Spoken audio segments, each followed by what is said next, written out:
Boum les gars, on se retrouve pour une réaction les gars, à chaud. J'ai regardé 2 fois le fight. Mention spéciale les gars pour Stephen Fulton, aka DMX, Rough Riders. Les gars, Stephen Fulton il m'a régalé. Pas de surprise sur la chaîne, de toute façon moi j'avais dit que Fulton il allait gagner. On était à 80-20 pour Benavidez, donc pas de surprise pour nous ce soir les gars. Tout s'est passé comme le plan. Mais Fulton il m'a fait délirer les frères. Il est arrivé en tenue de catch short jean déchiré, Timberlands en mode BMX. Il m'a régalé. Vraiment beau combat de Fulton qui a géré. Vraiment, de toute façon, c'est un grand boxeur.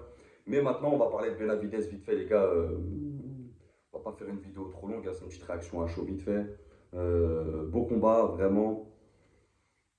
Benavidez très concentré, regard agressif. Vraiment l'armée du ruban rouge, les gars. Vraiment.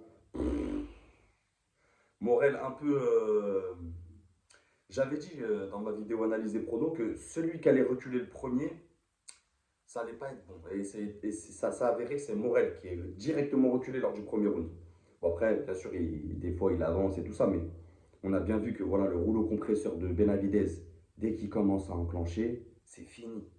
Morel, garde haute, prenait pas de risque. Parfois un coup, lorsqu'il faisait des combinaisons, il se faisait punir tout de suite derrière. Ils ont fait vraiment un beau combat, mais Benavidez, il l'a renvoyé à l'école, les gars. Je sais pas si vous vous rappelez, à un moment donné, il lui fait. Je crois que c'est dans. Je sais même plus si c'est dans le premier round, il faudra que je regarde le combat encore. Il lui fait quoi? Il lui baisse. Morel, il est comme ça, il lui baisse sa main droite. Il lui rebaisse 2 fois droite. Il lui rebaisse 3 fois droite. Frère, tu me fais ça une fois, ça passe. Deuxième fois, tu me le refais pas. Tu vois, en tant que boxeur professionnel, ça, c'est des erreurs qu'ils ne doivent pas commettre. Il lui a vraiment montré en termes agressifs, puissance, même déplacement. Alors que souvent, c'est une critique qu'on peut émettre à Benavidez, les déplacements, tout ça. Mais quand je vous ai dit sur le ring,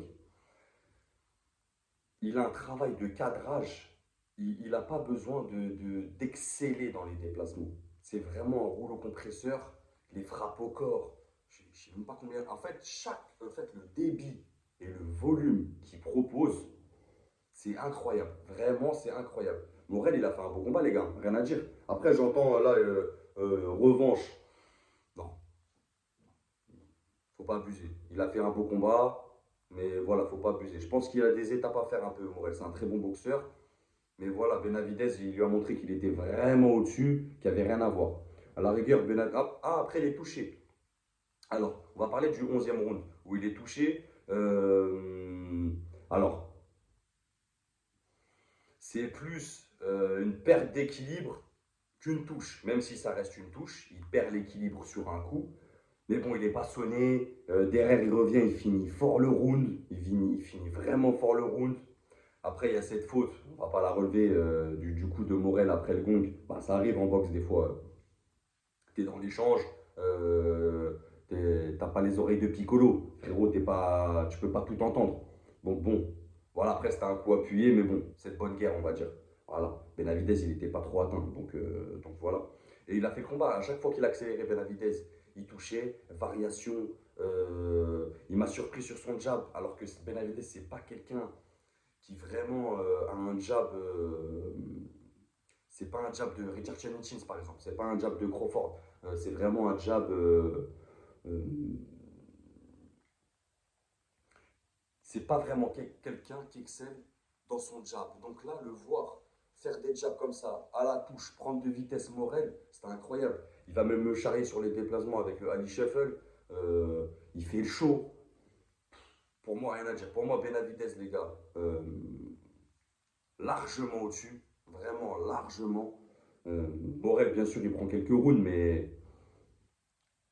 Et je lui en donne pas plus de 3 les gars. 3-4, allez, et je suis gentil. Euh, Donc Benavidez, si on parle de la suite, j'entends beaucoup là, là c'est sûr ça va parler, parce que là il a pris, maintenant il est WBC intérim, WBA intérim. Donc, sachant qu'il y a Boati, Smith dans 15 jours, alors soit il prend le vainqueur de Boati Smith, en attendant que Bivol Beterbiev ait lieu? Est-ce que ça va être une trilogie? Mais je pense pas. Je pense que Beterbiev, cette fois-ci, va mettre KO Bivol. Facile. Euh, donc, soit il fait ce combat, soit il se dirige vers Boatsy, tout ça. Soit il attend et il prend Beterbiev. Ce qui est légitime, hein. Mais je préférais plus qu'il prend un Boatsy ou un Smith, tu vois, pour vraiment épurer la catégorie. Et derrière, prendre un Beterbiev s'il ne part pas à la retraite. Donc voilà les gars, pour moi, Benavidez au-dessus. Dites-moi ce que vous avez pensé en commentaire de ce combat. Combat vraiment comme Benavidez, comme toujours. Rouleau compresseur, il avance, regard fermé, des coups durs, lourds, euh, impassible vraiment. En fait, c'est un mini Beterbiev, en fait. Voilà. Il lui manque le punch, mais c'est un. Enfin, le punch qui te met KO, tu vois. Mais c'est un mini Beterbiev dans l'attitude. Donc voilà, dites-moi ce que vous en avez pensé en commentaire, les gars. Et n'oubliez pas, c'est que de la boxe.